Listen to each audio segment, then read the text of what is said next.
about 5 minutes left. So I don't have time to close it down. I'm sure you guys are ready to speak. Good morning, everyone.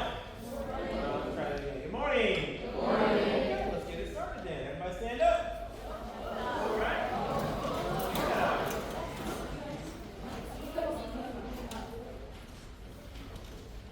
Okay, my name is Mr. Davis. In this realm, in this context, you know me as Davis Sensei. This is Jake. This is Jake Kohai, or Jake Senpai. It's a high level student, the highest ranked student. I'm guessing I hit some anime on that one. Some folks have already gone there. Okay. It's alright. So that's us. We are going to teach you about the traditional martial art of Kendo today. Alright? Anybody heard of Kendo before? Alright, fair enough, I'll take it. Anybody know martial arts? Anybody know the difference between martial arts and Budo? Okay, everybody say Budo. Budo. One more time. Budo. Budo. Very good. Alright, I'm going to make the distinction right now. Martial arts. Can you name some martial arts? Kung Fu, Taekwondo, Karate, Jiu-Jitsu, Judo. Very good. Now, some of what you just named were actually, mixed martial arts. That's also the one. Some of what you named were actually Japanese martial arts. So I heard somebody say Taekwondo. That's Korean martial art. Now, there's a little bit of a difference from what we know on our side as martial arts and what Japan and Korea know as martial arts. Now, in Japan, they refer to it more as Budo. Say it one more time. Budo. Budo. And here's why.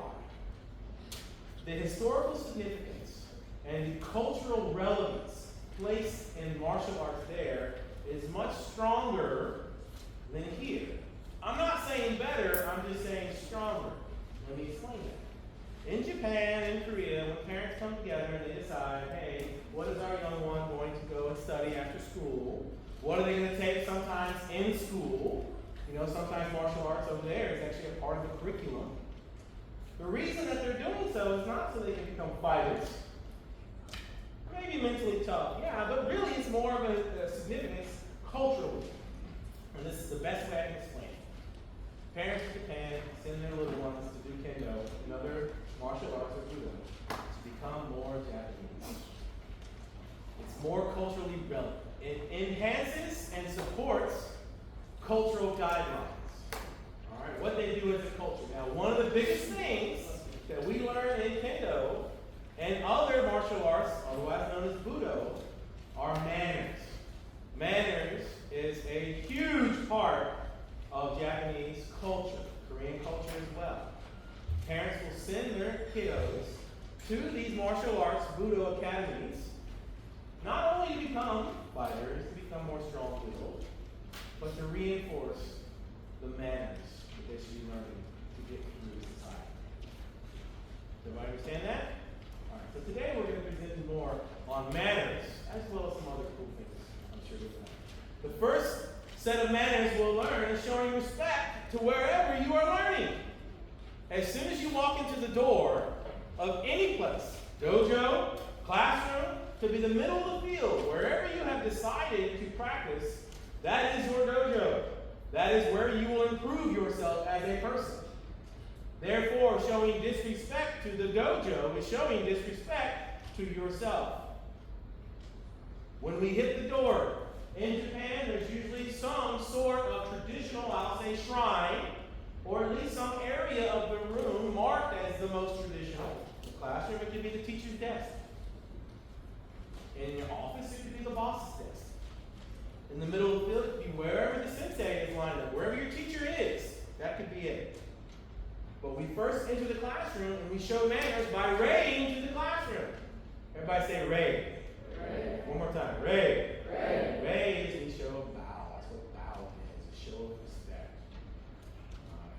When I lived in Korea for about 5 years, when I visited Japan and even some parts of China, I would walk down the street. It's not everybody, but I would see people that I would know and I would give a bow. Show of respect. When I showed up to work in Korea, I bowed. Show of respect from the start.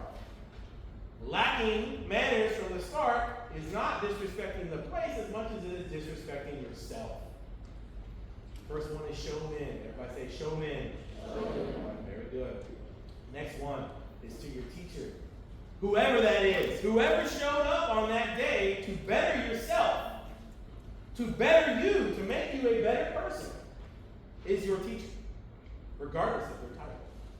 I happen to have the title of sensei. I passed some tests to become a sensei. It's more than that. Whoever shows up to make you a better person deserves the respect because they're there for you. So if you bow to your sensei, everybody say, sensei. Very good. The last one.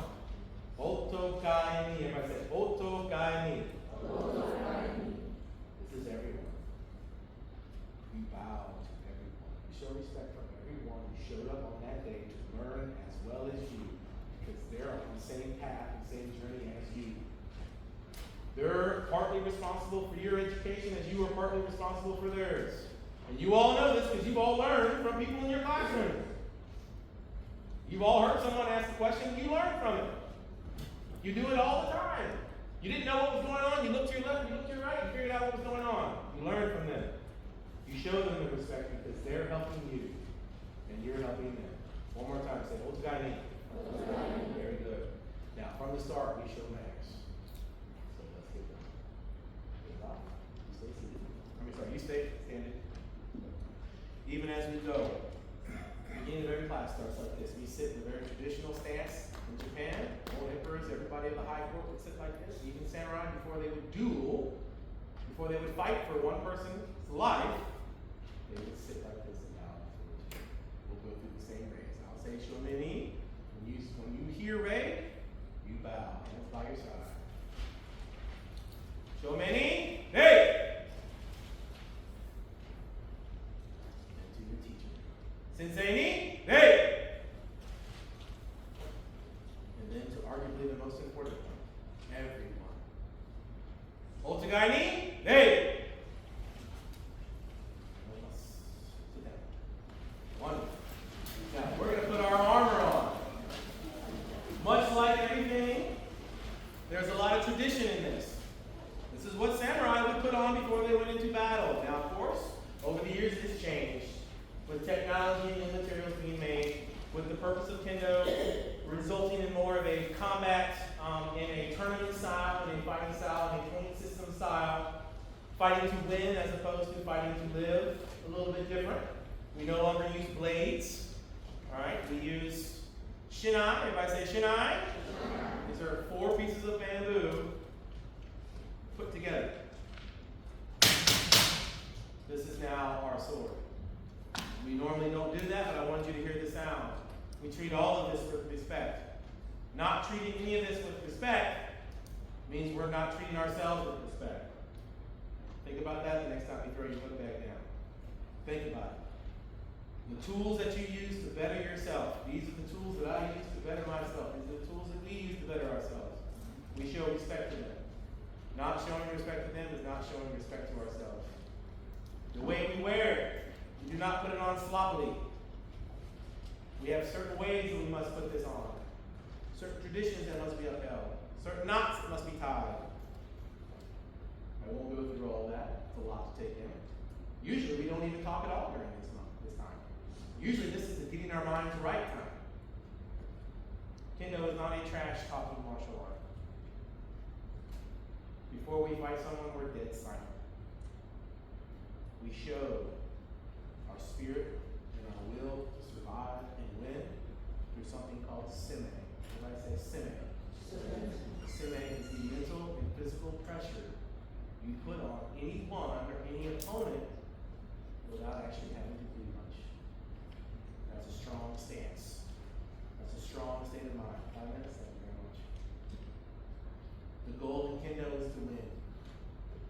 The ultimate goal is to win before you even fight.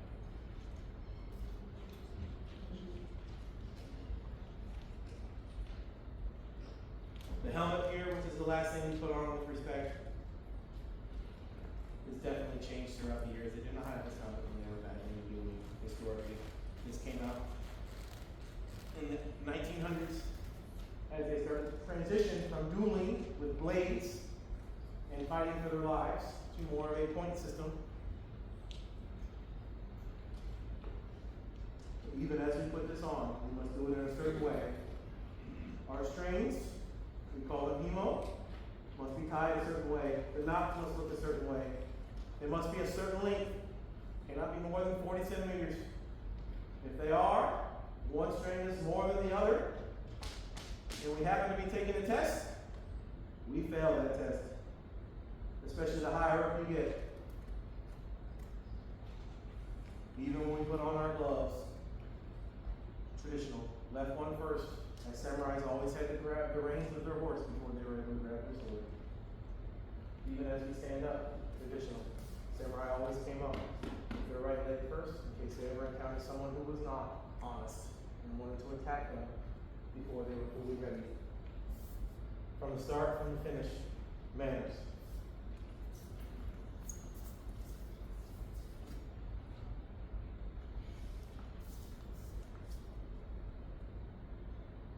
I'll show you the warm up.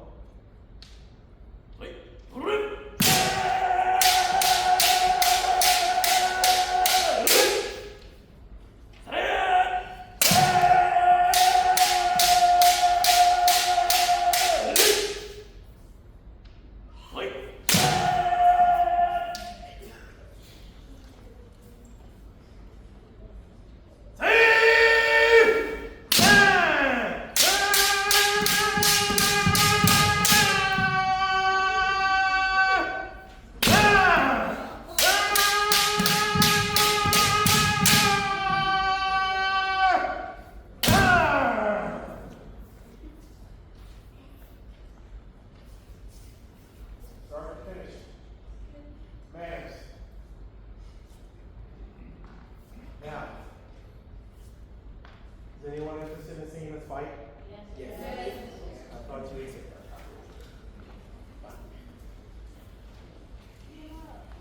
Manners. I'm not trying to hurt him, he's not trying to hurt me. But we are trying to win.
Start to finish. Manners. Win or lose. Manners. One more term I want you to learn. It's called Metsuke. Everybody say Metsuke. Metsuke. Imagine a mountain. A high mountain. A beautiful mountain. Now imagine all around it there's a landscape. Which one do you notice first? When you're looking at it, which one do you usually notice first? The mountain, of course. Everybody say Metsuke. Metsuke means when looking at the mountain, don't forget about the landscape. My mountain may have been that I won. I can't forget about what I can still improve on. My mountain may have been that I lost. What did I do well? You may have scored a 55 out of 100. Technically that's failing, but you got 55% right. Which is your mountain. Don't forget about the landscape. Last one we'll do. Everybody stand up. Everybody say arigato.